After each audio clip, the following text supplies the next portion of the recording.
Hello and welcome everyone. I will be talking about occupational English test. The test is used as assessor for the English language proficiency by the medical councils of the United Kingdom, Ireland, as well as in Australia. So the test has four components. The listening component has three parts, the reading has three parts as well, and the speaking has two parts. The writing has only one part. So I'll be talking briefly about each and every part of this, and especially the preparation, and starting by the listening and reading part preparations. First of all, I would advise the test takers to learn the techniques at first before getting used to the test. They have to learn the techniques first. Yes, it is an English test. However, this test has specific requirements and expect the test taker to achieve a certain level of understanding of the questions and to provide correct answers with the right format. So please try to learn the techniques first. The second thing is practicing without the time constraint. What the new candidates do is they are rushing to do preparation with time constraints in order for them to be better prepared for the test conditions.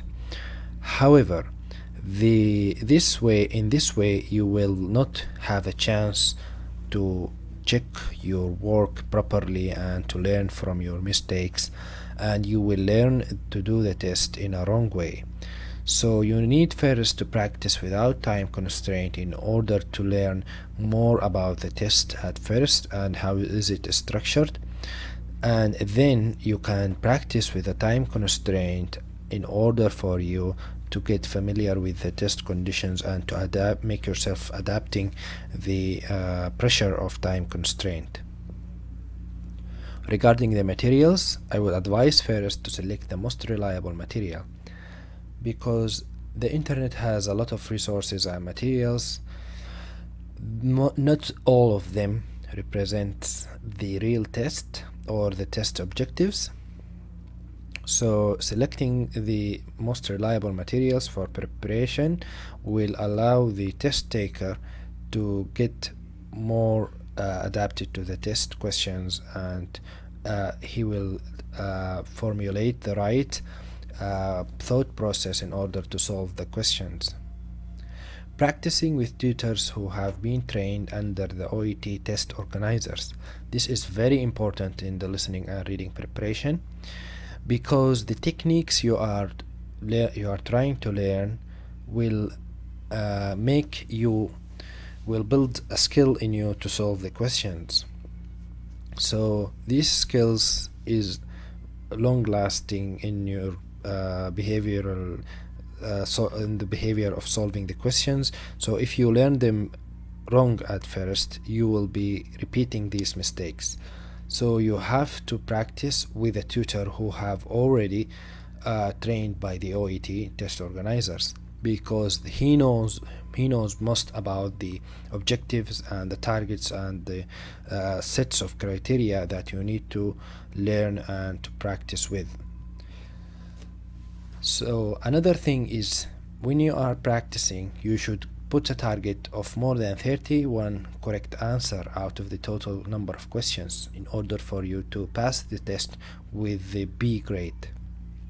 And the last and most important thing is, please do not give up ever and keep practicing, and this is the key for listening and reading preparation. Whatever you get from practicing 25 correct answers, 20 correct answers, keep practicing, keep learning about your mistakes, keep revising your answers, and never give up, because you are building your confidence in getting the correct answers, and hopefully by the test day you will get the right answers. Moving into the writing section, and this is the most difficult part, or I would say the most challenging part of the test.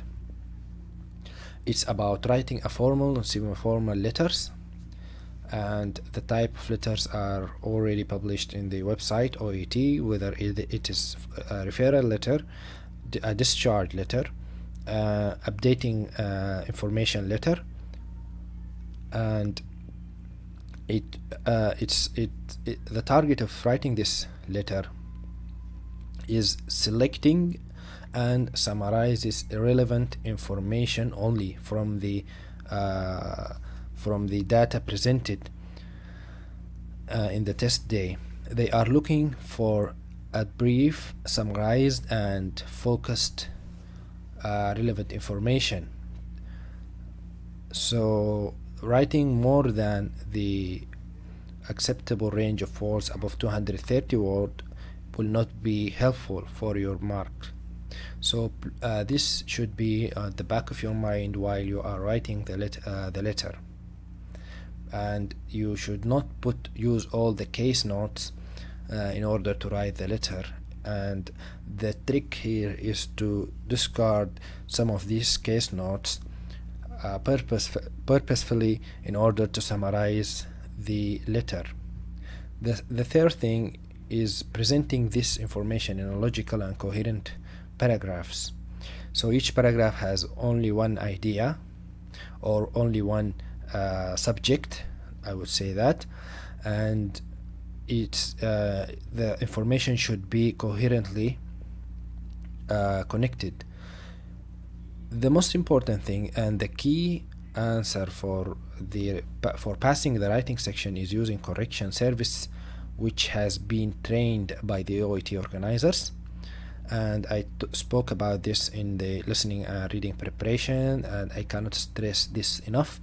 With the writing section, you have to use correction service if you are struggling with the writing, and this correction service need to be reliable, and the one who's marking your letter should have a good amount of information about the criteria and be trained by the OET organizers. Select tutors who have been trained under the OET test organizers, and this is regarding the structure and the details of the criteria used to mark the letter, and this is also very important. Moving to the speaking section, the first advice to speak a lot in English. You just have to speak a lot, and this is specifically at the last week before the test. And to speak with recording, you have to record what you are saying if you are practicing alone, and try to listen to it again in order for you to know which part you are weak in, and put the criteria for marking the speaking section in front of you in order for you to know what are your weaknesses. And the third point is familiarizing yourself with the ways of sentence initiation, and this is very common. The test takers usually froze in front of the interlocutor, and they don't know how to start the sentences, and this will affect markedly your fluency mark. And focus while you are reading the role play card in delivering this information in professional and fluent way. And this is very important, because what they are looking at is how efficient you are delivering this information, and how is it you are fluent while you are telling this information. And please do not memorize full sentences. This will only put more pressure on you while you are doing the test. So not memorizing full sentences, instead familiarizing yourself with sentence initiation ways and techniques. Now I'll talk about my experience regarding the OET. As it shows in this slide, I gave my test on 18th of May 2019, and it was in the medicine profession. The writing score was 260 on the C, and the speaking 370, and the reading and listening was around 420. After about 1 month, the writing improved to 350 and the speaking improved to 420. And if you are asked me about what helped you more in moving from 260 in writing and 370 in speaking to 350 and 420, I would refer back to the points I mentioned in this presentation in terms of selecting the reliable correction service in the writing and using the correct tutor service that's trained by the OET organizers. Most of the frequent asked question is what is the target for passing the test is more than 350 in listening, reading, speaking, and writing section. Would I do remark or not? If you are confident about your performance in the test, especially in the writing section, you could go for remark, especially if your grade at 300 plus, and it's helpful in more than half of the candidates in getting the pass mark. The best time for book for a test is after you are get comfortable with the test techniques. You could book the test after 1 month, and this will allow you to work more in familiarizing yourself with the test conditions. Studying alone with group, I would go with the studying with group, especially with the speaking section. However, for the listening and reading section, I would advise you to study alone because you need to learn from your mistakes. Experiences about test useful? Yes, it is useful, especially the most recent experiences. So I will advise you to read about these experiences and try to learn about the techniques, especially with the new types of letter format in the test. So this concludes my presentation, and I hope that you enjoyed this presentation. And if you have any question, please write in the comment box below. And if you like the presentation, please push the like button and subscribe to the channel. Thank you very much, and I wish you all the best of luck in the future preparation.